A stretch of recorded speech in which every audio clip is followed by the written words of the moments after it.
Olá, hoje nós estamos aqui com um papo de primeira muito especial, onde nós vamos conversar sobre o tema sob pressão. Nós estamos vivendo dias onde todos nós nos sentimos pressionados, às vezes angustiados, preocupados. E hoje vamos conversar com 3 profissionais que a pressão faz parte do seu dia a dia. Hoje vamos receber aqui no Papo de Primeira o professor Marcelo Cabo, técnico de futebol, atualmente à frente do CRB, Clube de Regatas Brasil. Vamos também conversar com o policial civil André dos Santos, que tem mais de 18 anos dentro da Polícia Civil aqui do estado de Alagoas e hoje está na Delegacia de Roubos da capital. E vamos também conversar com o pastor Vitor Soares. Pastor Vitor, que é pastor, é um dos pastores lá na Primeira Igreja Batista de Fortaleza, no Ceará.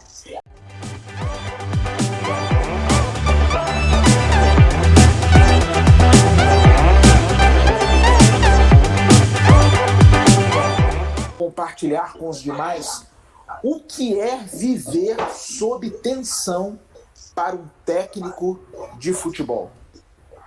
Pai de Cristo, pastor Técio, muito obrigado pelo convite, pela oportunidade.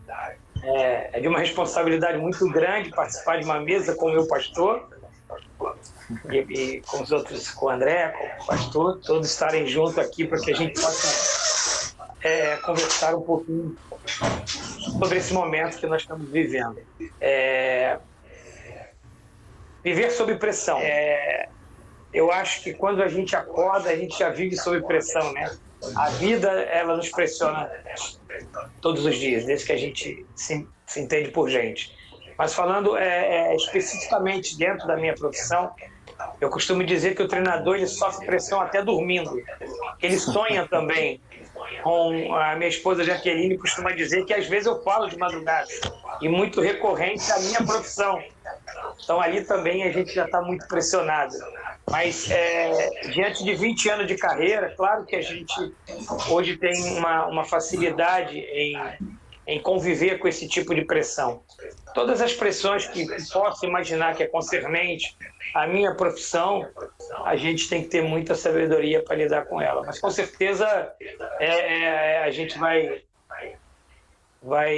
se preparando cada vez mais e trazendo a pressão para que ela possa ser um combustível para que a gente possa, sim, sair dela e responder na medida do possível dentro de toda a expectativa que é colocada dentro ao meu trabalho de treinador. Mas eu costumo dizer que ao decorrer dos anos, a gente acaba convivendo melhor com isso e acaba convivendo quase que naturalmente com essa pressão. E eu acho que ao longo da nossa conversa a gente pode fragmentar melhor cada aspecto de trabalhar sob pressão dentre a profissão de treinador. Ok, obrigado. Eu queria saber também de você, André, você que é já um policial civil, com 18 anos de experiência, como é viver, ou o que é viver sob tensão dentro da perspectiva de um policial? Olá, senhores. Primeiro, cumprimentá-los aí, a graça e a paz, e agradecer por essa oportunidade. Assim como o professor Cabo, eu quero dizer que, de minha parte, a responsabilidade é muito grande, né? Porque a gente, ao tempo em que a gente também fica feliz por poder falar um pouco da nossa atividade, e aí dentro desse momento que o mundo vive, né? Porque se nós, dentro de nossas atividades, a minha atividade já é tomado por tantas pressões, e agora então a gente vive um momento que eu não me recordo da humanidade ter vivido pelo menos nos últimos, 30 anos.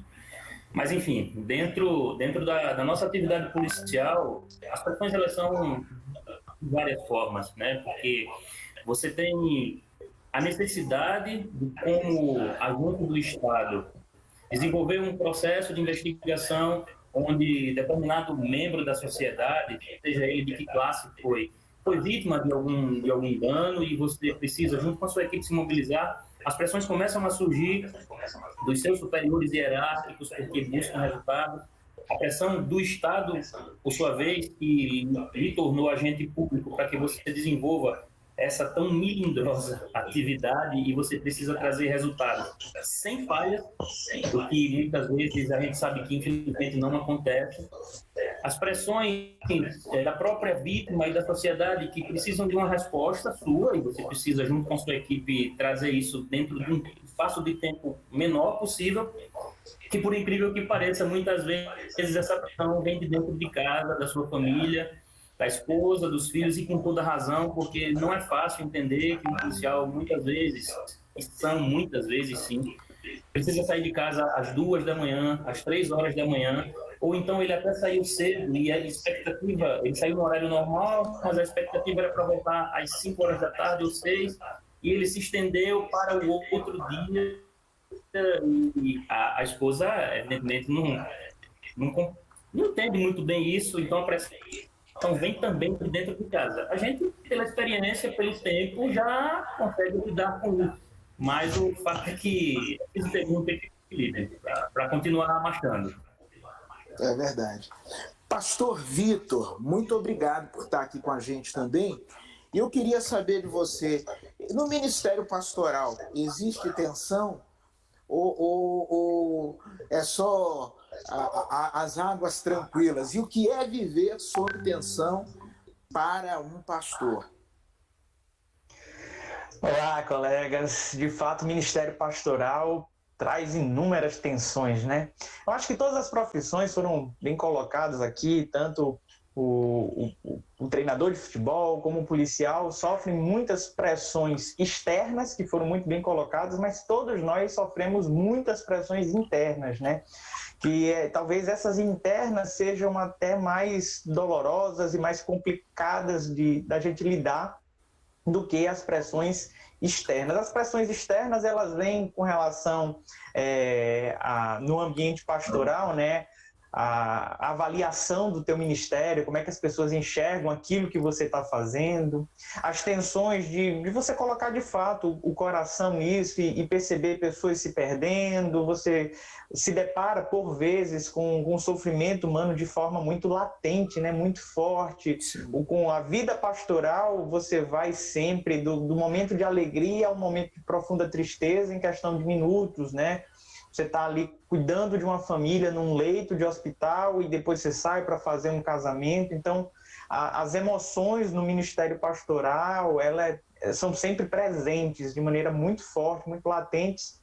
E como tem fatores externos e fatores internos, um dos fatores internos que causa muita aflição para muitos pastores tem a ver com a sua própria espiritualidade, né?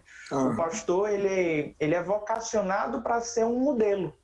E apesar da gente não acreditar na figura de um super-herói, nem para a figura pastoral, nem mesmo para os irmãos que estão aqui representados, né, o policial ou outras figuras de autoridade, a gente entende que a gente é um espelho para a sociedade, que as pessoas estão olhando para a gente, que a gente precisa fazer de repente como o próprio apóstolo Paulo, né?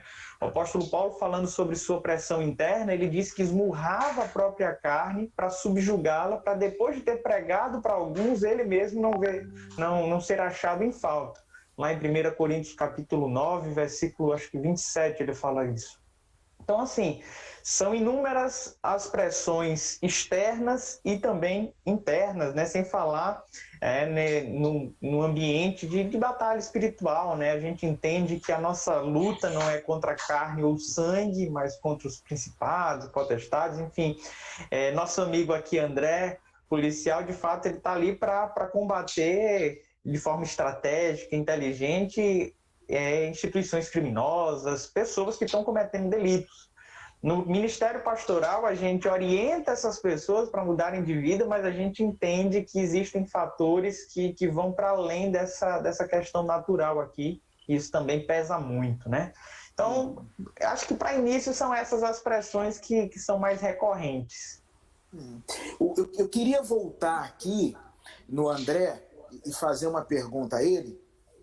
O André falou, na sua fala, ele citou a família, né? Que às vezes você sai para uma operação, você sai para um dia, achando que vai voltar às 6 horas da tarde e volta, sei lá, 24 horas depois.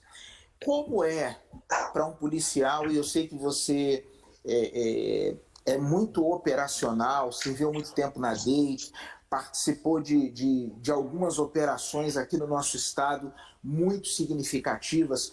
Como é sair de casa, despedir-se da família, sem a certeza de voltar? Isso passa na cabeça do policial quando ele sabe que está indo para o seu plantão? Então, gente, passa sim, pastor. Passa porque ao longo desses anos a gente, infelizmente, se deparou com situações em que infelizmente muitos amigos sucumbiram nesse curso, sucumbiram nessa trajetória e não voltaram para casa. A verdade é que boa parte das vezes, quando a gente sai de casa, a gente não tem tempo sequer de se despedir da família, porque quantas vezes eu saio aqui de casa às 2 horas da manhã, 3 horas da manhã, 3h30, e eu deixo minha esposa dormindo. É claro que eu não vou acordá-la, é claro que eu não vou acordar os meus filhos, mas graças a Deus, nós como cristãos, já na noite anterior, eu já apresento a operação ao Senhor. Quando é uma operação da nossa delegacia, do setor no qual nós estamos trabalhando, a gente até sabe o que é que vai fazer, porque foi elaborada por nós e a gente pede apoio a outras instituições, a colegas de outras delegacias ou da instituição co-irmã, Polícia Militar, Polícia Federal, Rodoviária Federal, e a gente desenvolve sabendo do que se trata. Mas muitas vezes a gente vai para operações, quando são operações mais vultuosas e que reúnem outras instituições, você sequer sabe do que vai fazer. Você deduz que vai cumprir um mandado de prisão ou um de busca e apreensão contra indivíduos ou fazer uma prisão em flagrante, mas na prática você nem sempre sabe. Então você não sabe muito bem dos riscos que aquela outra operação vai te colocar. Então você clama a Deus, eu oro ao Senhor na noite anterior, eu apresento a Deus e digo para minha esposa: minha filha, amanhã, essa madrugada eu vou estar saindo para um serviço, vai ser hora tal. Algumas vezes ela pergunta, você sabe o que é?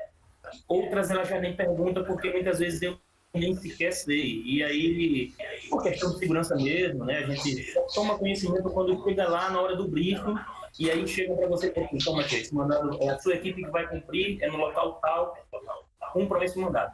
E aí só naquele momento que você toma conhecimento. Então, é uma tensão sim, você fica inseguro, e graças a Deus que na condição de cristão você busca força, você pede para que o Espírito Santo lhe conduza, mas que também lhe dê discernimento a você e aos companheiros para que a gente possa estar sempre fazendo a coisa certa, dentro da legalidade, porque esse fio da legalidade ele é muito tênue, né? E aí a interpretação também ela vai passar pela cabeça de tantas outras pessoas. O fato é que a gente precisa realmente estar muito sereno, porque certeza que volta não tem.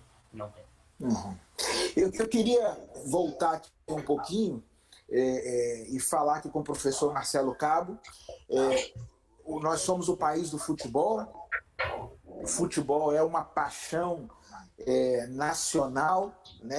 É arrebatador, mexe com sentimentos. E uma das figuras que é muito visada no futebol é o técnico, né? O técnico, ele facilmente vai de herói a vilão, às vezes numa mesma partida. E eu queria saber, Marcelo, como é que você consegue manter o seu equilíbrio, né? Às vezes num estádio lotado, né? 15, 20 mil pessoas, né?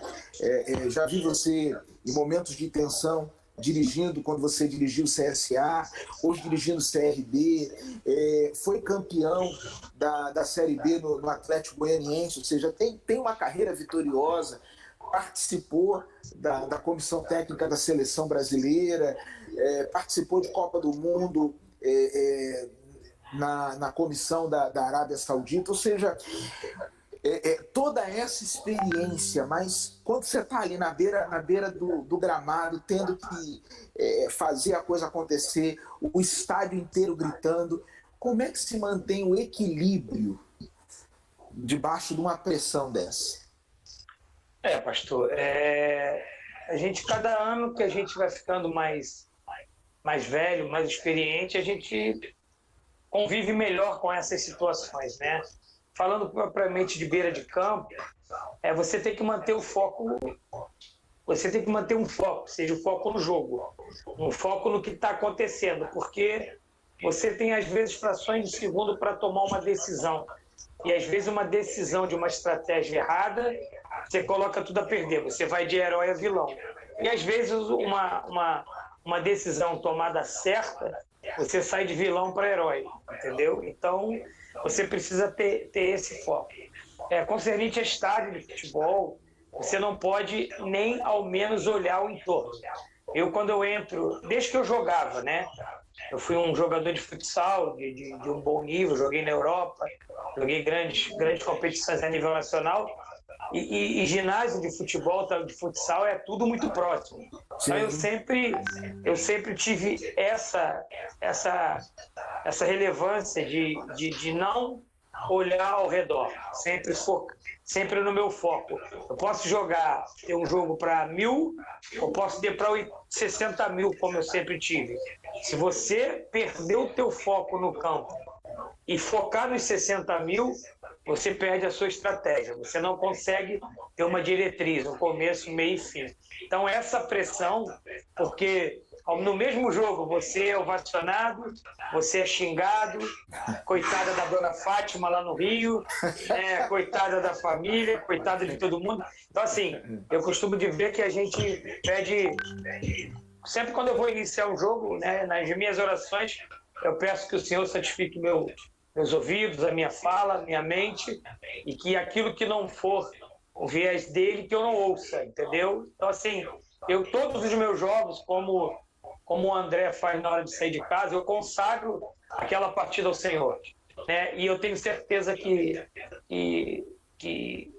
os grandes acontecimentos da minha vida, ele foi a mão de Deus, porque se a gente for olhar para o homem, se a gente for olhar para... Porque trabalhar com a paixão é muito difícil. Você trabalha com a paixão de milhares de torcedores. Então, você precisa ter muita sabedoria. Então, a gente pede muito a Deus sabedoria para que a gente possa... Claro que a gente se importa com o torcedor. O torcedor é o maior patrimônio de um clube, mas a gente precisa ter um limite do torcedor para que ele não venha afligir o seu trabalho e ter alguma interferência para tirar o foco. Eu quero pegar um gancho naquilo que o professor Marcelo Cabo estava falando alguns instantes atrás sobre foco, né? Ele dizia que às vezes a gente não pode se perder no meio das emoções. Ele diz que às vezes num jogo ele pode ir de herói a vilão, como de vilão para herói. O pastor, ele vive também essa realidade, mas no extremo da vida. O pastor está no nascimento, está na morte, está no casamento, está no divórcio. E eu queria saber de você, pastor, qual foi um momento assim no seu ministério que você classifica assim de tensão altíssima? Como por exemplo, ter que comunicar a uma pessoa da morte de um ente querido? Como é que é essa caminhada até chegar o local em que você vai dar a notícia? Então, de fato, tem momentos que o pastor fica com uma responsabilidade de fato grande, né, nessa comunicação. Essa questão das perdas, da morte, é sempre, talvez, o momento de maior tensão na vida do pastor. Lembra que outras situações, quando algum irmão da igreja foi sequestrado, alguém passou por um constrangimento assim maior envolvendo violência, também o pessoal sempre recorre à figura pastoral para ir lá prestar essa assistência, né? Eu me recordo de um dia que um membro da igreja, isso aí não foi eu tendo que comunicá-lo, né? Mas um membro da igreja chegou em estado de choque, porque a mãe dele morava no mesmo apartamento e ela havia pulado da janela. E ele estava chegando, ele viu a mãe dele ali no chão e ele do jeito que ele estava em estado de choque, isso aconteceu no período da madrugada, no culto da manhã do domingo, que foi de sábado para o domingo, ele chegou na igreja, no meio do culto, levantando a mão. Eu entendi que ele estava precisando de alguma coisa, sair pela lateral da igreja, e ele comunicou, né, o que tinha acontecido, e ele não sabia nem o que pedir. Sabe quando você não sabe o que fazer, orar para que ela seja salva? Ele não sabia o que falar. E aí, naquele momento, foi um momento bem difícil, porque era um jovem que tinha tendência suicida, que já há um longo tempo de crise depressiva que o acompanhava, e agora a própria mãe, então, era um cenário muito difícil, e ela era uma pessoa pública aqui na cidade, a gente teve que fazer uma cerimônia para muitas pessoas, e também não queriam que vazasse a informação de como foi que aconteceu. O caixão estava fechado, e houve um momento que a família exigiu que o caixão fosse aberto, e, enfim, quem já presenciou momentos como esse sabe como fica, né? O cenário é bem difícil, e naquela hora eu precisei pedir para que todo mundo se retirasse, ficasse só a família, cuidar da família ali naquele momento. Foi um dos momentos assim, de maior tensão ministerial, né? Eu me recordo também no mesmo contexto, o meu primeiro momento ali à frente de um culto de gratidão, né, pela vida de um membro aqui da igreja, que também cometeu suicídio, e aí foi minha primeira cerimônia fúnebre aqui na PIB. Os pastores estavam todos de férias, eu tinha acabado de chegar na PIB, e era também uma pessoa que era uma figura pública, tinha em torno de umas 4.000 pessoas no sepultamento. Então acho que foi a vez que eu preguei para o maior público de pessoas, e as pessoas queriam invadir aquele espaço onde ele estava, porque ele era alguém querido, queriam ver. Então, assim, 2 momentos que foram, de fato, muito difíceis, né, de se lidar. Mas isso é recorrente na vida ministerial, e o coração precisa estar em paz, né, para lidar com esses momentos. E o que falar, pastor, num momento como esse? Porque quando tem uma morte por conta do suicídio, depois vem aquelas inúmeras perguntas que as pessoas fazem, né? Tem os sentimentos de culpa que a família tem, mas como é que a gente não percebeu? Mas também tem as controvérsias teológicas. Isso. Mas eu queria focar nesse momento no cuidado pastoral. O que falar para uma família num contexto como esse? Na minha experiência, o que eu mais faço é ouvir do que falar. Porque acho que esse é um momento muito difícil para se ouvir. As pessoas estão sem entender os fatos, e eu acho que não tem palavras que de fato tragam esse consolo. É por isso que a gente crê numa paz que excede o entendimento. A gente crê que Deus dá uma paz que guarda o coração, que consola. A Bíblia fala que Deus é o Deus de toda consolação. Então, crendo que Deus é o Deus de toda consolação, eu simplesmente tento estar presente na vida dessa família. A equipe pastoral aqui da igreja, a gente tem esse cuidado. Toda vez que a gente perde algum irmão ou algum parente de irmão da igreja, nós cancelamos a agenda do dia, e os 4 pastores vão servir essa família. E aí a forma que nós temos de comunicar essa verdade é por meio do serviço. É um pastor indo lá na funerária para adiantar os procedimentos, às vezes a família não sabe como lidar com aquilo, preparando o culto fúnebre, estando presente com os familiares. E aí a gente vai cuidando e vai semeando algumas palavras ao longo da jornada, né? Com relação à controvérsia que existe no âmbito teológico, ela é de cunho muito mais católico, né, do que protestante. Ela acabou tomando conta desse movimento, né, principalmente no ambiente pentecostal, mas historicamente não havia uma crise com relação a isso. Nós não colocamos ninguém nem no céu nem no inferno nesse momento. Quem vai julgar é o Senhor. O Hernandes Dias Lopes, um livro muito interessante, eu acho que, se eu não me engano, falando sobre 3 teorias a respeito do suicídio. É lógico que a gente não incentiva, a gente entende que é sim um pecado, é um erro, mas a gente também entende que não é o pecado, a blasfêmia contra o Espírito Santo, aquele pecado que não há perdão, né? Inclusive, Lutero passou por um dilema como esse. Houve um jovem na igreja dele que acaba cometendo suicídio, e era proibido ser sepultado nos Campos Santos da época, e Lutero pega aquela criança, aquele jovem, e sepulta ele mesmo, faz aquele momento ali de cavar e colocar a criança, e ele anuncia que aquela criança não tinha noção do que aconteceu, ela não fez aquilo com as suas faculdades mentais, né, atuando, né, com relação àquilo. E, de fato, hoje a gente entende que as crises emocionais, às vezes, levam a pessoa a fazerem algumas coisas impensadas, né, pelo impulso, e não há tempo do arrependimento, porque foi pelo impulso. Então, acho que a gente tem que tomar muito cuidado com o que fala, e mais cuidado ainda com os que ficam, né, com a família, porque para a família que é mais pesado esse cenário, né? Então, precisamos cuidar, né, daquilo que nós comunicamos. Eu queria, a gente falou um pouco sobre família, e eu queria voltar aqui para o André. O André, se eu não estou enganado, André, seu pai foi policial, você é policial, e você tem um filho que também é policial. E num desses dias você estava numa operação com seu filho, né? Estar numa operação junto com seu filho se faz a operação ficar, dobra a sua preocupação, tipo assim, rapaz, eu tenho que sair vivo dessa e ainda tenho que livrar o garoto. Como é que foi? Porque você, pelo que eu entendi, você não sabia que ele ia estar na operação. Quando você chegou lá, você deu de cara com ele. Como é que é essa situação? Então, é exatamente isso. Com relação a essa sequência, o meu avô paterno, ele foi policial civil.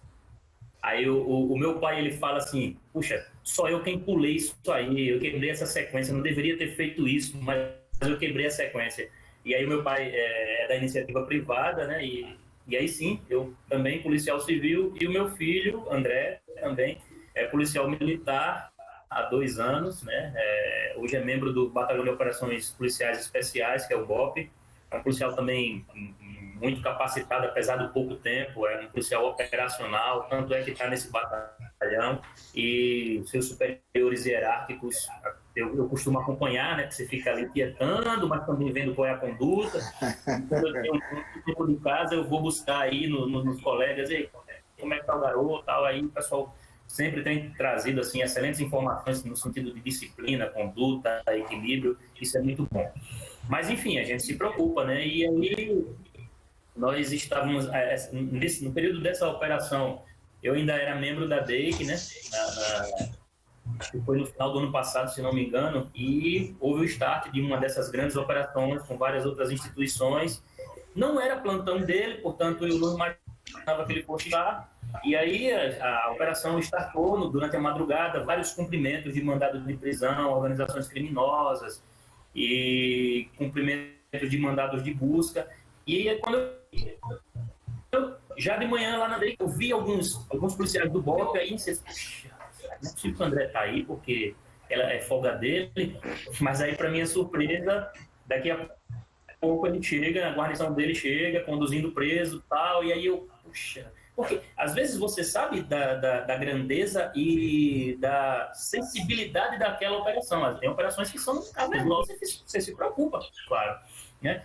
Eu sei que é um policial que treinou, que é preparado, mas aí entra a questão do sentimento de pai, né? E aí, quando ele chegou, eu disse, puxa, você estava nessa operação também? Eu disse, não estava, mas está tudo certo aqui com a gente está conduzindo o preso, entregaram o preso deles para lá, e a contínuo, tudo fluiu, graças a Deus, muito. Mas a sensação é delicada. Eu não sei se o melhor seria estar operando numa mesma circunstância com ele, porque aí você tem uma noção de proteção sua e de tentar minimizar os riscos para ele, ou se é melhor mesmo entregar a Deus e pedir para que o Senhor conduza, que abençoe e proteja, e você só saber que tudo fluiu bem depois. Eis aí uma grande dúvida. Mas é desse jeito. Você alguma vez já viu assim a morte de perto numa operação? Aquele sentimento assim de, rapaz, eu acho que hoje o negócio vai dar ruim aqui. Não é uma sensação boa, pastor, mas sim, algumas vezes. Há pouco mais de um ano, nós tivemos uma operação em que isso ficou muito vivo na minha mente, em virtude do grande risco que nós sabíamos que iríamos nos submeter. Era uma ação onde nós iríamos tentar fazer a prisão de vários indivíduos, assaltantes de banco, e eu me recordo que antes da gente startar essa operação, para a glória de Deus, o delegado que conduzia a situação, nós estávamos dentro de um veículo, né, de um caminhão, e o delegado me pediu para que eu fizesse uma oração, né, para entregar a Deus aquela situação, coisa que eu de repente já havia feito antes, mas foi oportuno, foi muito bom. E aí eu tomei ao Senhor, apresentei a Deus todos os membros daquela operação, mas ato assim muito delicado, você começa a ouvir os disparos e você não tem bom, pastor, não tem bom. Por mais experiência que se tenha, hoje eu tenho um pouco mais de 18 anos de atividade, eu espero cumprir os 30 em nome de Jesus. Mas assim, 5, 10, 15, 18, 30, a atenção é sempre a mesma, você teme sim, Graças a Deus, como eu disse há pouco, nós como cristãos, a gente tem a firmeza de estar no Senhor, e se fluir e você tiver êxito, amém. Mas se você também sucumbir, amém, do mesmo jeito, porque o Senhor vai providenciar tudo. A gente está falando aqui sobre o tema sob pressão. Eu queria voltar agora aqui com o professor Marcelo Cabo, e eu queria saber de você, vou fazer 2 perguntas num só momento. Primeiro, como é a sensação de você ir para um jogo onde você sabe que o seu destino, no caso, né, porque o Brasil é assim, o treinador não entra em campo, mas se o time vai mal, quem cai é o treinador. Como é ir para um jogo onde você sabe que aquele jogo ele pode definir não só a sua permanência na equipe, mas também de outros companheiros e de alguns dos seus comandados? E uma segunda pergunta como é que você consegue terminar o jogo, virar a chave, não levar aquela pressão do campo, aquela pressão do resultado, seja a euforia da vitória ou a frustração de uma derrota para dentro de casa? Então, eu queria saber essas 2 coisas. Como é que faz para ir para aquele que é o jogo da vida? Tem um livro do Michael Jordan que fala assim, eu leio muito, né, sobre alguns profissionais da área.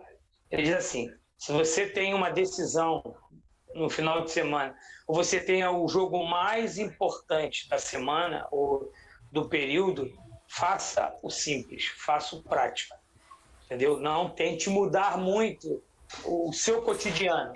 Então é o que eu faço. Eu já vivi várias vezes essa situação de se perder esse jogo, você vai perder o emprego. Se você vencer, você vai ganhar uma sobrevida. Quando você chega nesse estágio da sobrevida, você só ganha mais uma sobrevida mesmo. Não consegue ficar mais muito tempo. Você vence aquele jogo, vence o seguinte, mas no terceiro jogo você perde e você sai. É uma coisa que eu costumo dizer que nós profissionais, né, treinadores, você tem que se preparar em vários aspectos. Você tem que estar preparado para chegar e tem que estar preparado para sair, né? Então, assim, ciclos começam, ciclos terminam, mas claro que exerce uma pressão semanal muito grande para esse jogo. O que você precisa fazer é foco e fé e colocar tudo em prática, as suas convicções. O treinador ele tem que acertar, ele tem que errar com as suas convicções. Que você perca o emprego com as suas convicções. Então você não pode perder a convicção. E tentar simplificar o máximo possível a sua semana para poder chegar nesse jogo e sim tentar vencer para você ter continuidade no seu trabalho. Deixa eu abrir um parênteses aqui antes de você continuar. Você trabalha com paixão. E você já foi técnico do Atlético Goianiense e do Vila Nova, 2 rivais. Trabalhou no CSA e hoje trabalha no CRB, também 2 rivais. Qual é o segredo, ou qual é o princípio para se fazer esse trabalho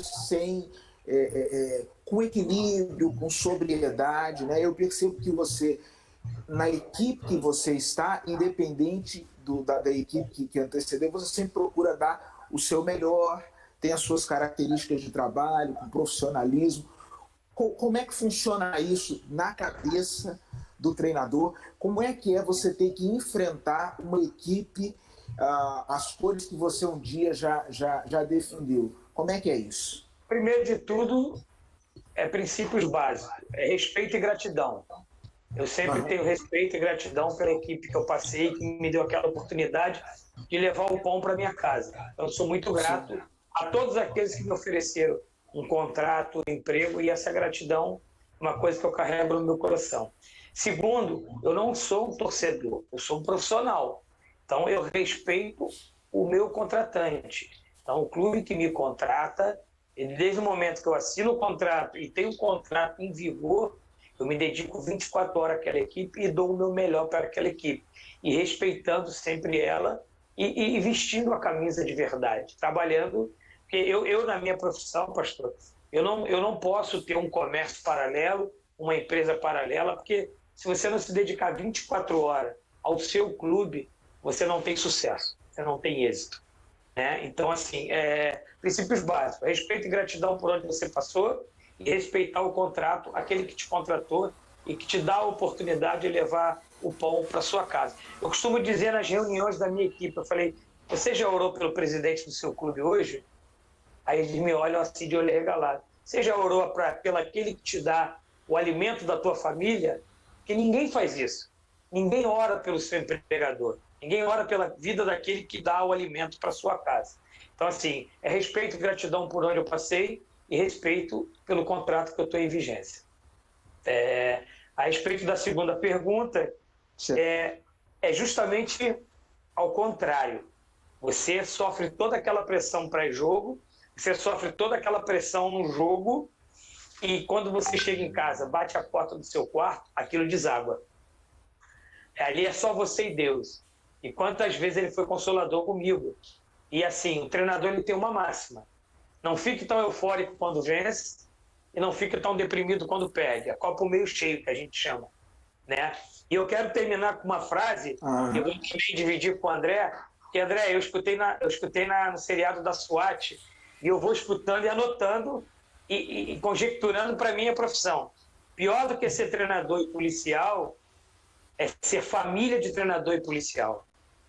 Porque nós estamos preparados. O André fez academia, o André se preparou, 18 anos, cascudo, Cabo jogou futebol, acabei de terminar minha licença pró, que é a maior licença no mundo de treinador agora em dezembro. Eu sou casca grossa, eu só tenho dois direitos. Ser forte ou ser forte. Eu não tenho outro direito. E o André, na profissão dele, é a mesma coisa. Eu não vou nem entrar muito na área pastoral, porque a área pastoral é uma área um pouco mais de equilíbrio. A gente não, é ser forte ou ser forte. Então, eu sei que vida de família de pastor não é fácil, mas assim, pior do que, porque nós estamos preparados. Eu me preparei. Nada me aflige. Porra, cara, pode 10 mil pessoas me xingar minha mãe, xingar minha filha. Não vai me afligir. As redes sociais vão me atacar, não vai me afligir. Mas a minha família não está preparada para lidar com isso. Então, além da gente se proteger, a gente tem que proteger a família. Né? Então, assim, quando bate em mim, dói mais na minha família. E quando o André sai para uma operação, eu tenho certeza que o joelho da esposa dele, como o da minha esposa, fica marcado. Porque é elas que guardam a gente em oração, entendeu? Só para me finalizar. Amém. Obrigado. André, eu queria saber de você o seguinte, como você está lá naquela operação, como você falou há alguns instantes atrás, quando a gente estava ainda fora do ar, tem hora que a bala passa perto, você sente aquele zoom do projétil, e daqui a pouco você chega em casa, daqui a pouco você está em casa, e aí é o marido, é o pai, é o avô, né?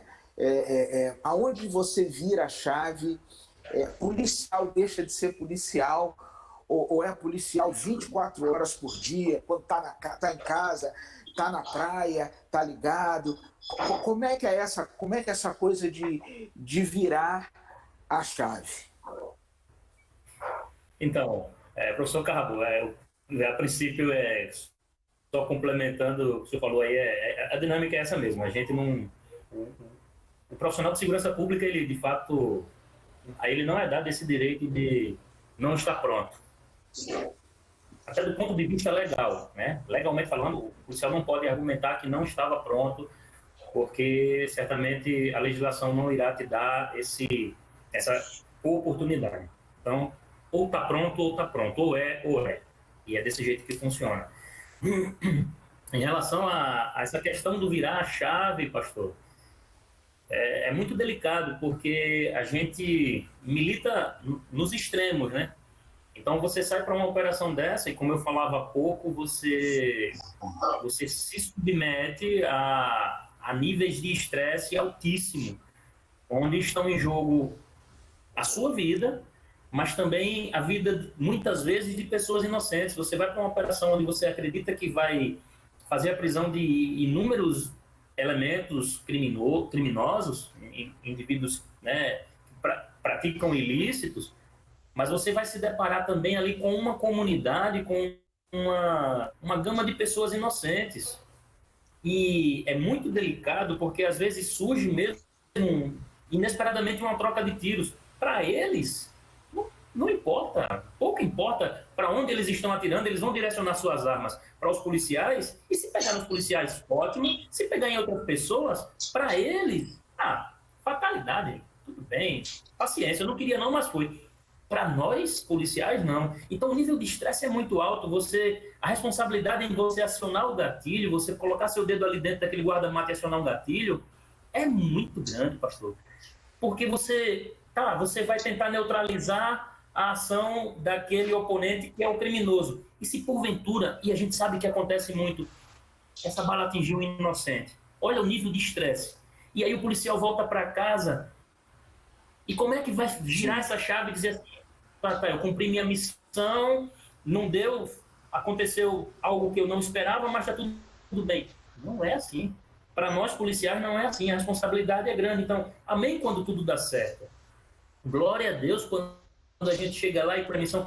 E o melhor mesmo é que, eu particularmente, eu acho melhor quando a gente vai para uma operação e nenhum disparo é feito, onde nenhum tiro é disparado. Isso é incrível. E aí você cumpriu a missão, você prendeu os meliantes. Nem sempre é assim, você precisa estar preparado para isso.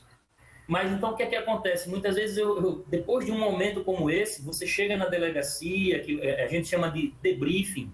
Então, no momento ali do debriefing, em que a gente vai discutir quais foram os acertos, quais foram os erros, a gente vai desenvolver, e ali você ainda está com a adrenalina a 1000, professor Cabo.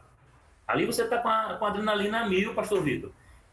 E você não desacelera. Esse trajeto, eu costumo fazer isso nesse trajeto da delegacia, da base para casa. Eu entro no meu carro, eu ponho a minha pistola debaixo sempre comigo, para mim é um membro, né, do meu corpo, a minha pistola vai estar sempre ali embaixo da minha perna, a outra no piso do carro, e eu vou dirigindo para casa e vou agradecendo a Deus, eu vou glorificando, Esse momento é o momento em que eu desacelero. Quando eu chego aqui no prédio, eu paro o carro na nossa vaga e muitas vezes eu fico ali uns 2, 3 minutos, eu oro, eu paro um tempo, eu ouço uma música para poder chegar aqui em cima e rever a minha família, ver minha esposa e poder dar aquele abraço já com um nível de adrenalina mais baixo.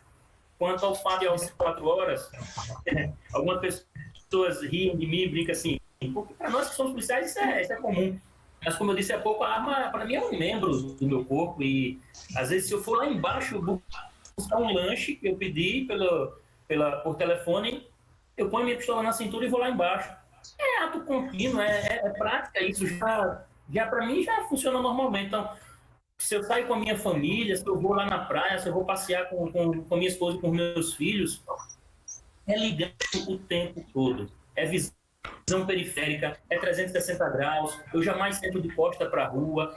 Enfim, são atitudes que todo policial sabe, e aquele policial operacional, que não está lá no serviço administrativo, que está na rua o tempo todo, pratica isso com muita facilidade. Então, assim, é inerente a nós. A gente tem que continuar vivendo desse jeito, como o senhor bem falou, proteger os meus. Eu preciso proteger primeiro esses que estão aqui, é a minha família, é o meu núcleo, é aqueles que vão me trazer paz e equilíbrio quando eu sair de uma operação dessa e chegar em casa. Eles precisam estar protegidos. A minha missão maior é protegê-los e aí proteger a sociedade. É isso. Ok. A gente está caminhando já para o término dessa conversa. Eu queria, antes de falar com o pastor Vitor, agradecer ao professor Marcelo Cabo. Eu sei que está aí com a correria, na volta da temporada. Que Deus o abençoe Jaqueline, seus filhos, o netinho, né? E que os seus projetos desse ano possam ser, todos eles, fortalecidos e abençoados pela boa mão do Senhor, né?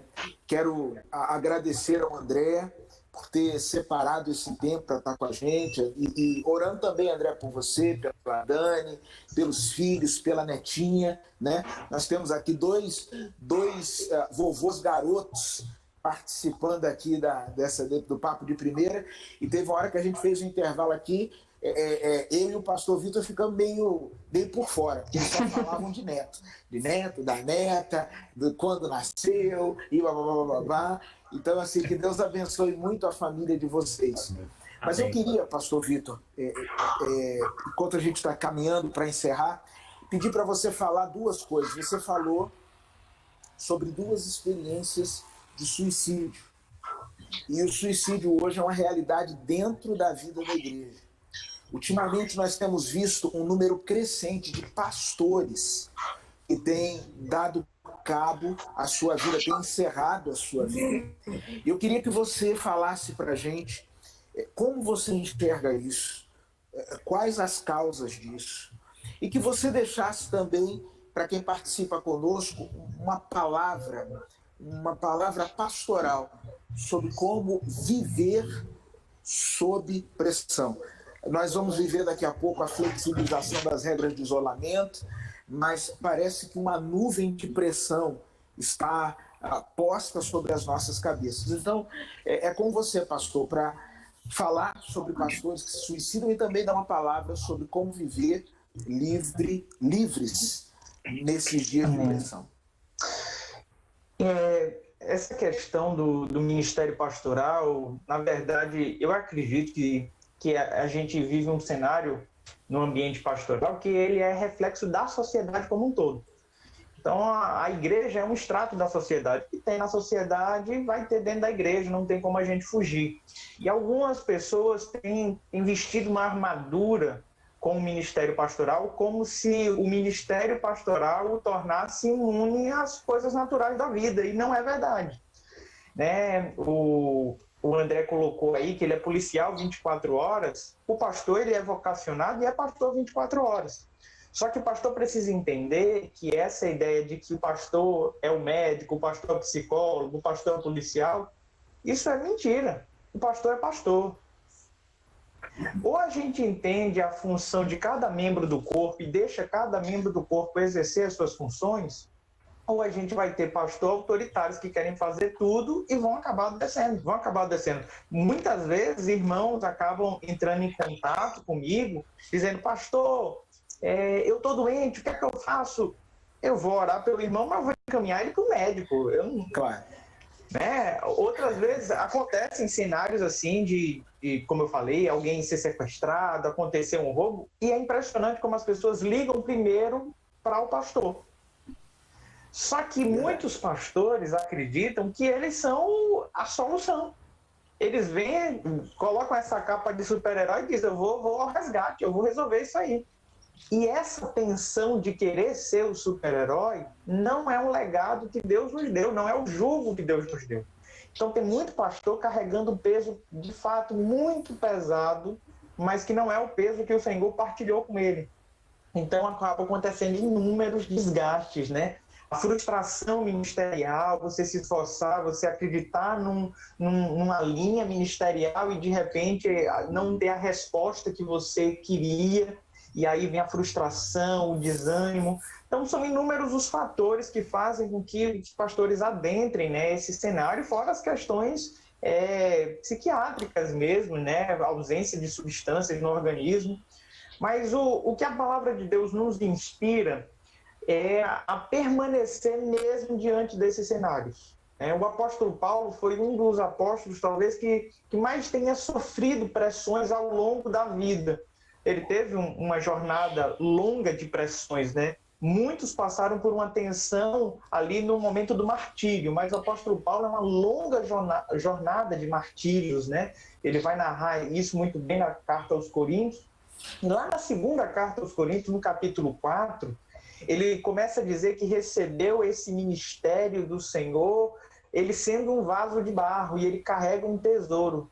E ele diz ali nessa metáfora que ele em si mesmo não seria capaz de portar algo tão valioso, algo tão poderoso.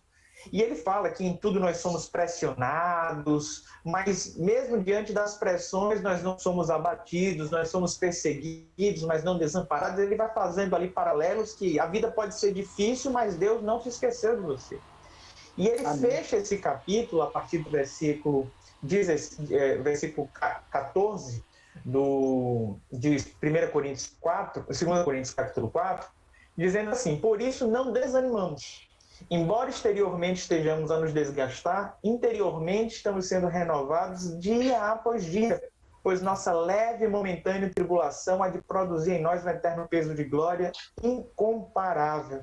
Por isso não fixamos o olhar nas coisas que são visíveis, mas naquelas que não se veem, pois as que são visíveis são temporárias, mas as que não se veem são eternas. 2 Coríntios 4, versículo 16 ao 18. Paulo diz que a motivação dele, a razão dele não desanimar, dele não perder a esperança, mesmo que exteriormente as pressões sejam muito fortes, é que ele entendia que tudo aqui é transitório.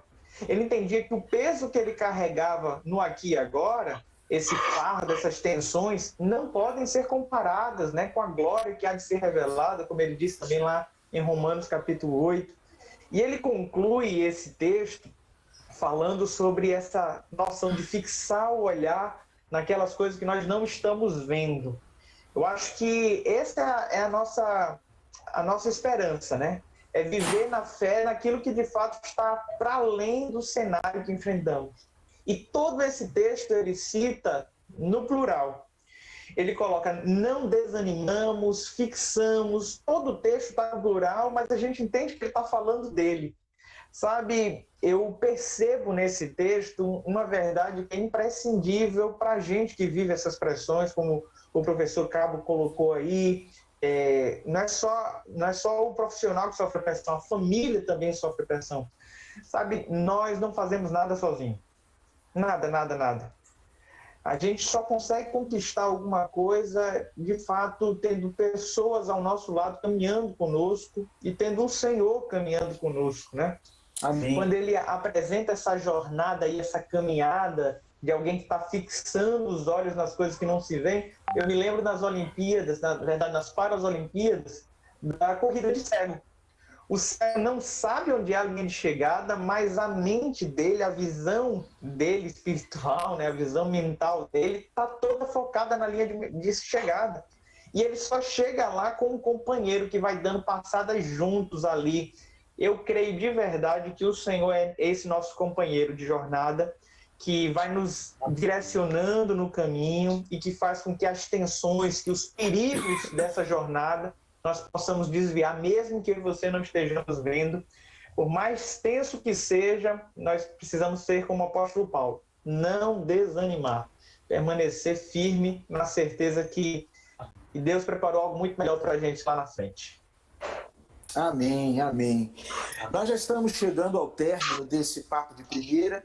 Quero agradecer aos nossos convidados, professor Marcelo Cabo, técnico do CRB, membro da nossa igreja também, o André Santos, policial civil, também que é membro da nossa igreja, o pastor Vitor, que foi membro da nossa igreja, mas que hoje realiza um grande ministério para a glória de Deus, na primeira igreja batista de Fortaleza, como também ali no estado do Ceará, onde ele preside a CIBUC, que é a Convenção das Igrejas Batistas Unidas do Ceará. Que Deus abençoe a vida de vocês. Você que ainda não se inscreveu no nosso canal, não perca tempo. Se inscreva no canal, ative o sininho e acompanhe as nossas programações. Até o nosso próximo Papo de Primeira. Que Deus abençoe.